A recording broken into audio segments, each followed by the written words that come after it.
All right, welcome back to WMAC Now with your host, Chuck Stevenson.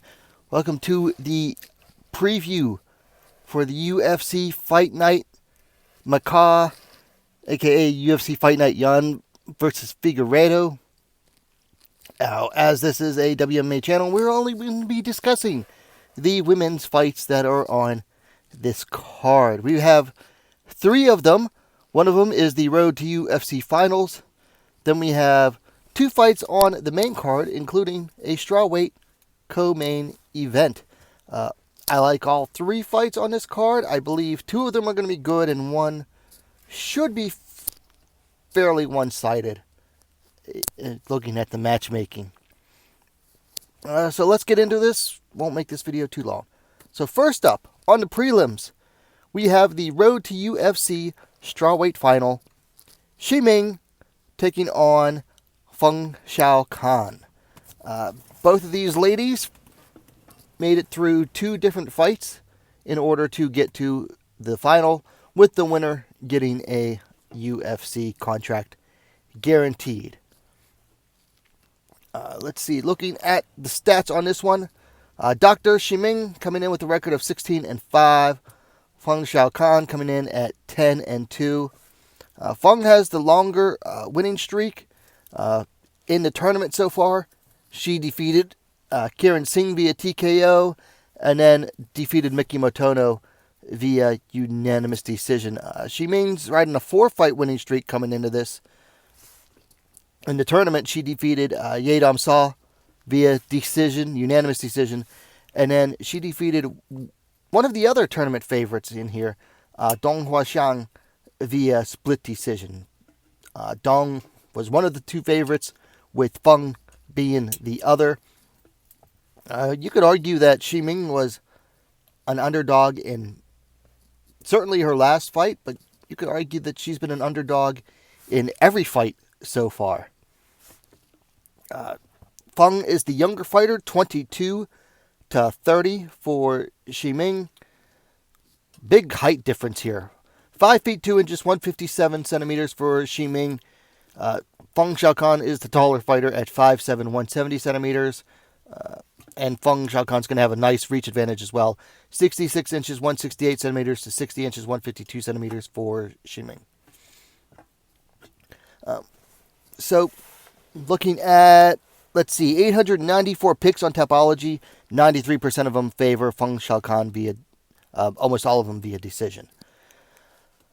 Yeah, I like Ming, but I don't blame everyone for making her such a big underdog in this fight. I mean, she went to a decision against Yadam Saw, and then you might argue that maybe she didn't win her last fight. I went back and rewatched it, and I could definitely see why the judges gave it to her. I thought it was going to go Dong's way. Ming, primarily a Taekwondo practitioner, although her team is China catch wrestling. But I would say her range striking is where she does best. Problem is, she's against someone who's taller and longer than her.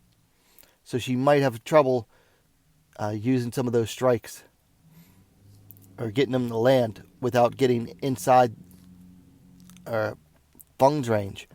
On the ground, I'd give the advantage to Feng Xiaocan. I mean, 2 of her last 3 wins were via submission, armbar submission on the ground, and then ground and pound. So, I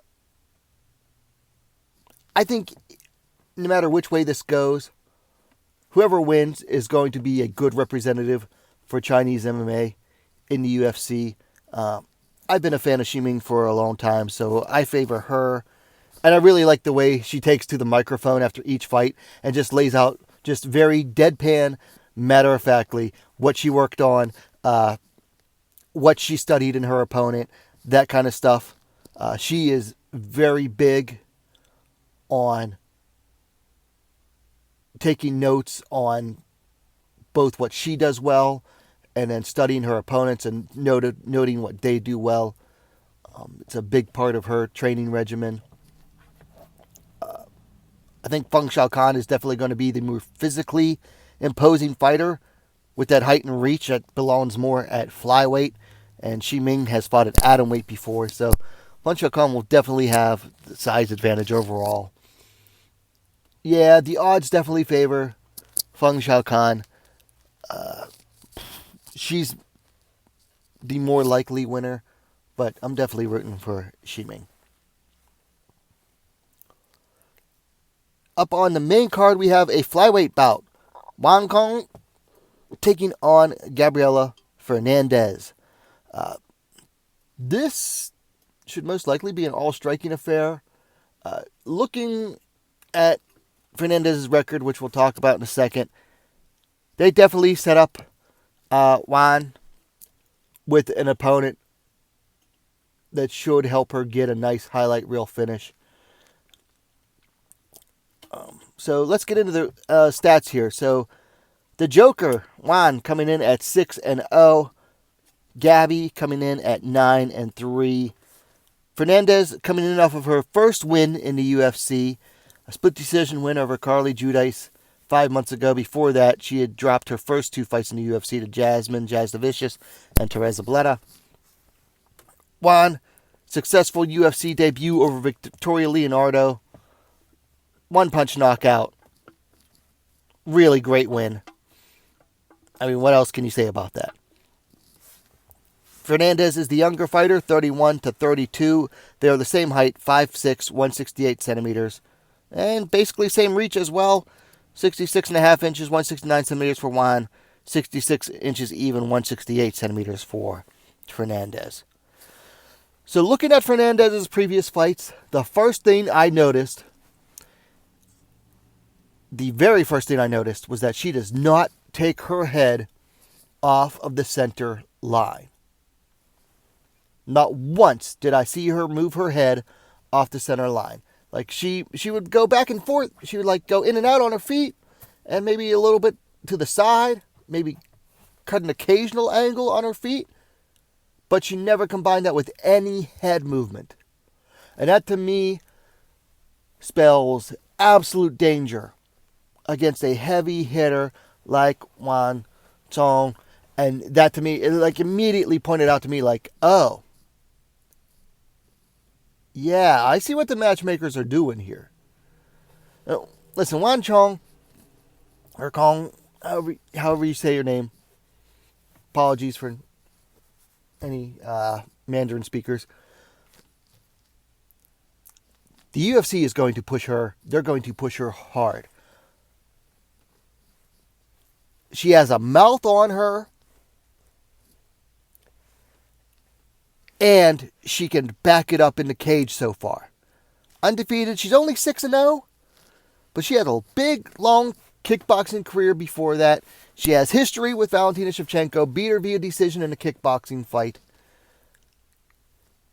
She has a mouthpiece on her. Comes out as the Joker for the weigh-ins and whatnot. So she not only has the personality that is often lacking in ladies fighters, but she has the knockout power too. She's a potential star in the making. Super obvious to anyone that's seen her last 2 bouts. Like I remember in her bout on the road to UFC, she said, to anyone doubting my ground game, shut up. I thought that was awesome. And the most important thing is, like, it's one thing to have a mouth, but she can actually back it up. Like, you got fighters like Juliana Pena who have a mouth, but never really back it up. Except for the Nunes fight. But Wang runs her mouth because she can get away with it.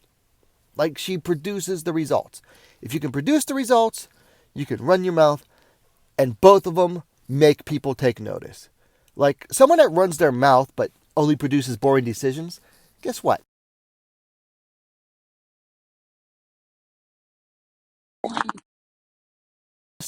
Or a finishing machine and combine the mouth, boom. That's what people like. That's what people will remember that. That's what gets people talking. As for a pick here, like I said, Fernandes does not take her head off the center line. Against a striker like Wang, that spells knockout to me. So we're going with Wang via knockout. Then we move up to the co-main event. Number 2 ranked YanXiaonan taking on 10th ranked Tabatha Ricci. Man, they are really, really trying to push Tabatha Ricci up the rankings. I mean, she's at number 10 right now. No top 10 wins. I think she has like, what, 1 or 2? 1, I think? Top 15 win. And they're giving her the number 2 fighter. They're trying to clean up the division right now. Frankly, I don't think Yan has done anything to deserve that. This kind of matchmaking. Ricci thinks she actually deserves this. I disagree.